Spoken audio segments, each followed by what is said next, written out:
Samuel Maubanc is the General Manager of the European LPG Association. So can you tell me a little bit more about that? Sure. AEGPL has been a long-standing organization. We were established 45 years ago. We've been the voice and the face of the LPG industry.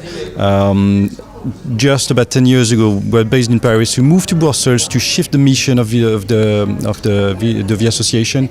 We're now based in Brussels, in the headquarters of the European Union, which basically reflects our new mission, which is, as I said, being the voice and the face of the industry, not only to regulators, based in Geneva, institutionalization bodies, and so on, but now much more towards EU policymakers, the European Commission, the European Parliament.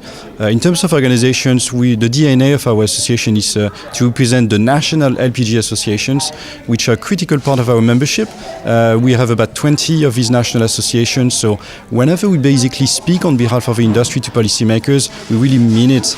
We represent the whole industry from all regions. Obviously, we also have the largest distributors that are present on the whole continent, the whole European continent.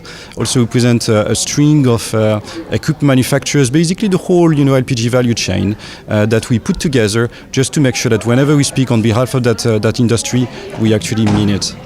How many members do you have? We have about 40 members. As I said, about half of them are national associations.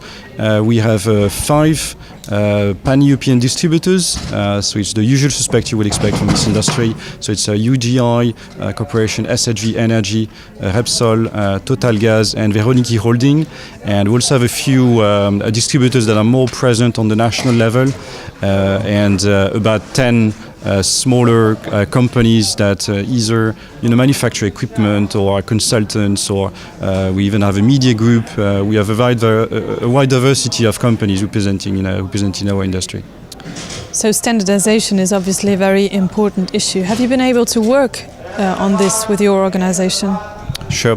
Well, clearly, it's at the core focus of what we do, because obviously once you have an industry which is running on a healthy and a sound basis, you have to make sure you get the basics right. And the basics is indeed to have standards that reflect, basically the best practice that can be established in the industry.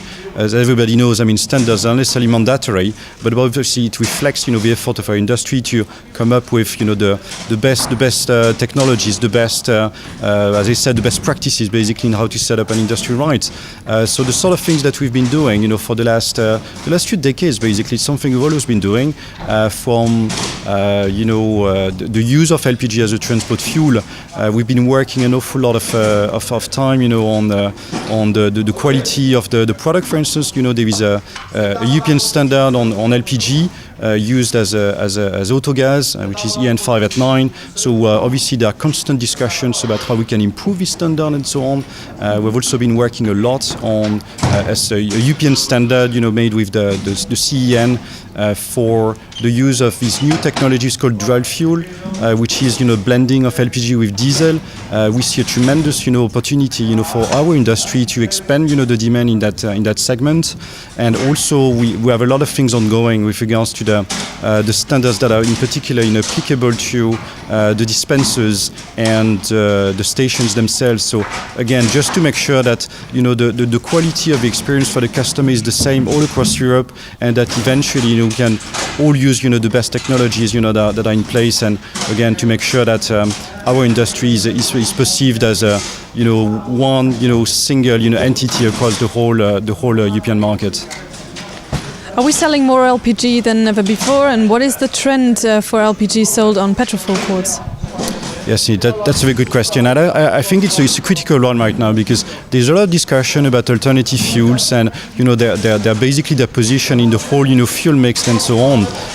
Interestingly, LPG is by far, cannot be compared, is by far the most widely used alternative fuels right now in Europe. We have about 40,000 stations across Europe, not only European Union, but in a few neighboring countries that are critical as well, like Turkey. So in total, 40,000 stations. We have about 12 million LPG vehicles running right now on the EU roads.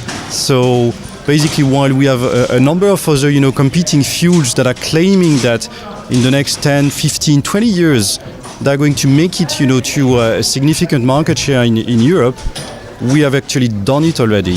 So that's the key message we have to pass on. That's what we do with policymakers in Brussels, but has to be conveyed as well to the rest of the industry, like car makers and so on. LPG is already in the place and it keeps growing. We publish as an organization, AEGPL, we publish a statistical report every year which we distribute to our members. So we are very close to the very evolution of our industry every year. So we basically publish the best figures like that are available basically on the European market. We see on average a steady increase for both actually for the vehicles themselves, the LPG vehicles, the volumes of autogas being put on the market, and the number of petrol stations, which is increasing every year at a steady pace of somewhere between 3 and 7% every year. So in a time of economic crisis like we're facing right now in Europe, again, that's a key achievement that most of the other competing alternative fuels cannot match right now. Thank you very much, Samuel. Thank you.